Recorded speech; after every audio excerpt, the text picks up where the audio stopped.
Après avoir renvoyé la foule,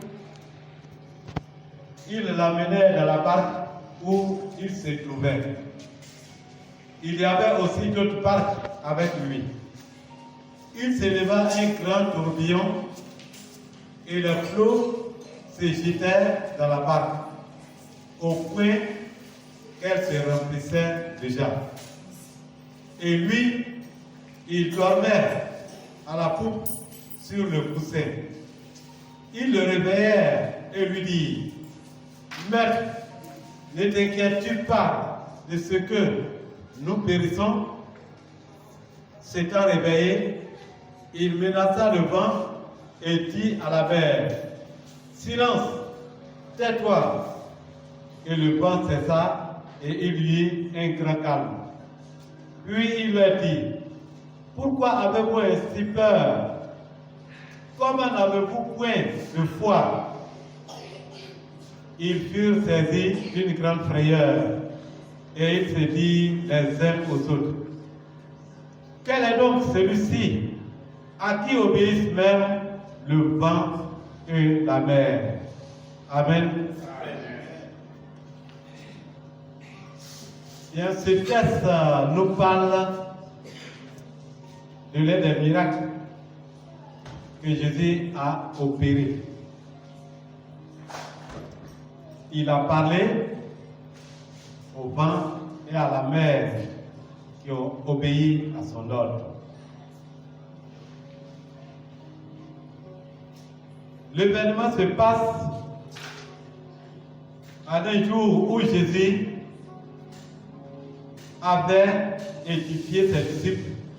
Il avait passé assez de temps pour enseigner. C'est le jour où il a parlé de la parabole de sévère.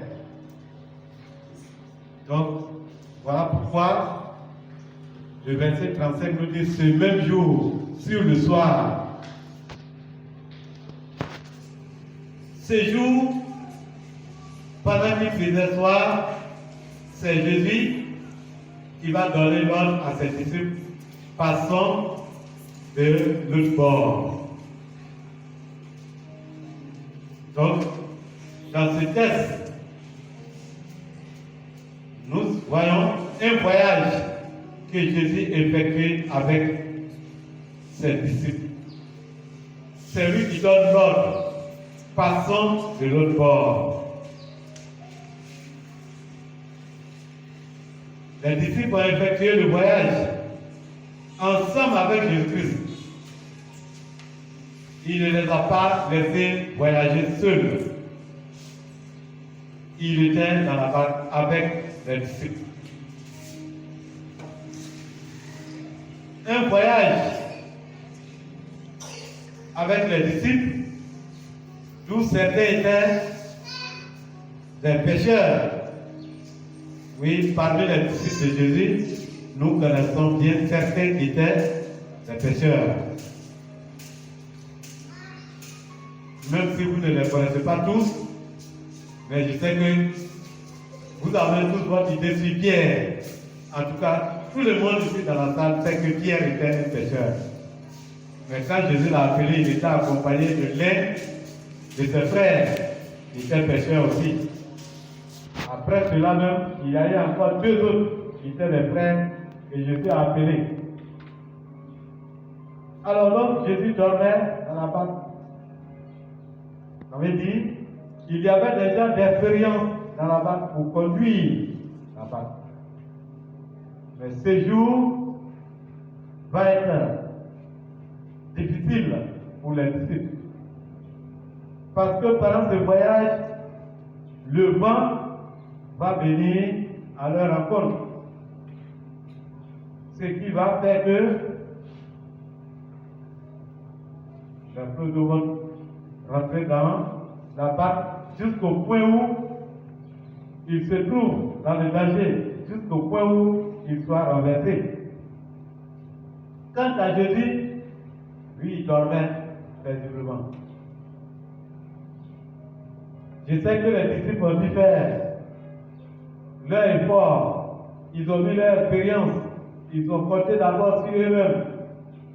Et quand ils se sont trouvés limités, c'est là qu'ils tournent les regards vers Jésus. Ils disent, Seigneur, nous allons périr. Et tu ne te soucies pas de cela. Tu dors. Jésus va se lever. Il va parler à l'eau et tout va se passer bien. Tout va se calmer. Jésus s'adresse à ses disciples.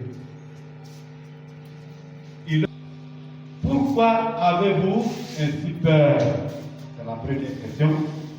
La deuxième, comment n'avez-vous point de foi? Verset 41, où l'histoire se termine.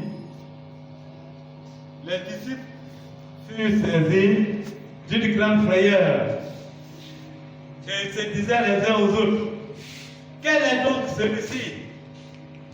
Qui est donc cet homme à qui obéissent même le vent et la mer? Oui, c'est une histoire qui est intéressante, une histoire où on peut tirer beaucoup de leçons. Ce matin, en m'appuyant sur ces textes, j'ai voulu donner un enseignement. Et je donne comme thème à cet enseignement, voyager avec Christ. Le voyage avec le Seigneur. Oui, comme dans ce texte, nous voyons les disciples qui effectuent un voyage avec le Seigneur. Nous tous chrétiens, tous ceux qui croient au Seigneur Jésus-Christ effectuent un voyage. Et ce voyage se fait ensemble avec le Seigneur. Le voyage que nous menons avec le Seigneur, nous partons de l'esclavage du diable jusqu'au royaume céleste. Nous étions tous esclaves du Seigneur. C'est Jésus qui nous a appelés. C'est Jésus qui nous a choisis. De la manière qu'il avait dit à ses disciples, passons de l'autre bord, c'est ainsi le Seigneur nous a appelés. Allons-y. Il nous a appelés à quitter le diable pour marcher vers le royaume céleste. On ne peut pas mener ce voyage de nous-mêmes. Personne ne peut prendre la décision de lui-même de quitter les mains du diable si le Seigneur ne l'a pas appelé. Tu ne pourras pas. C'est le Seigneur qui nous appelle. C'est lui qui décide. Quand le Seigneur a dit à ses disciples, passons de l'autre bord, il ne les a pas laissés partir seuls. Il est rentré dans la barque. Il voyageait avec eux. Il était avec eux ensemble. C'est la même chose pour nous, les chrétiens. Le voyage que nous menons, nous ne le menons pas seuls. Le Seigneur est avec nous. Il habite en nous. Il est dans nos cœurs. Il est avec nous. Parce que sans lui, nous ne pouvons pas effectuer ce voyage. Il y a un ennemi. Il y a un ennemi qui va nous attaquer, qui est le diable. De la manière qu'il y a eu le vent qui venait contre les disciples, nous avons le diable qui nous confronte avec les difficultés, avec les épreuves, la maladie, souvent même la mort, les échecs. Dans certaines choses que nous entreprenons et ça ne réussit pas tel que nous l'avons souhaité. Tout cela fait partie des épreuves. Mais chers frères et sœurs en Christ, souvent quand ces difficultés nous arrivent, nous pensons que nous sommes abandonnés. Nous pensons que Christ n'est plus avec nous. Nous pensons qu'il nous a laissés seuls. Non, il dort paisiblement au fond de nos cœurs. C'est à ce moment même il nous attrape. Christ était avec ses disciples. Cela n'a pas empêché les difficultés. Cela n'a pas empêché le diable d'amener le vent contre eux. Donc, la marche que nous faisons avec Christ, bien vrai que le Seigneur est avec nous, nous voyageons ensemble, cela n'empêchera pas le diable de venir nous éprouver. Oui, certains pensent souvent, même certains l'enseignent, dans certaines communautés, comme si, quand on est en Christ, tout va bien, on est à l'aise, il n'y a plus de preuves, il n'y a pas de maladie. Non, ça c'est contraire à la parole de Dieu. Christ n'a pas dit que nous ne serons pas éprouvés, mais il a dit qu'il sera avec nous jusqu'à la fin du monde. Christ n'a pas dit que nous ne tomberons pas malades, mais il a dit de l'appeler, de le prier. Il va venir à notre secours. Nous marchons avec le Seigneur, mais cela n'empêchera pas qu'il y ait des épreuves. De la manière que les disciples ont marché, il y a eu des épreuves. Qu'est-ce qu'il faut faire quand les difficultés viennent, quand les épreuves viennent? Nous ne devons pas compter sur nos propres forces, parce que ça a été l'erreur des disciples. Au départ, ils ont pensé qu'ils peuvent résoudre le problème. Ils ont pensé qu'ils peuvent régler eux-mêmes. Parce qu'ils ont une connaissance dans la matière. Et à force de compter sur eux-mêmes, quand ils ont été limités, ça fait qu'ils ont eu peur. Ça fait qu'ils ont manqué de foi. Il ne faut pas compter sur ta connaissance. Ne compte pas sur tes expériences. Ne compte pas sur ta sagesse.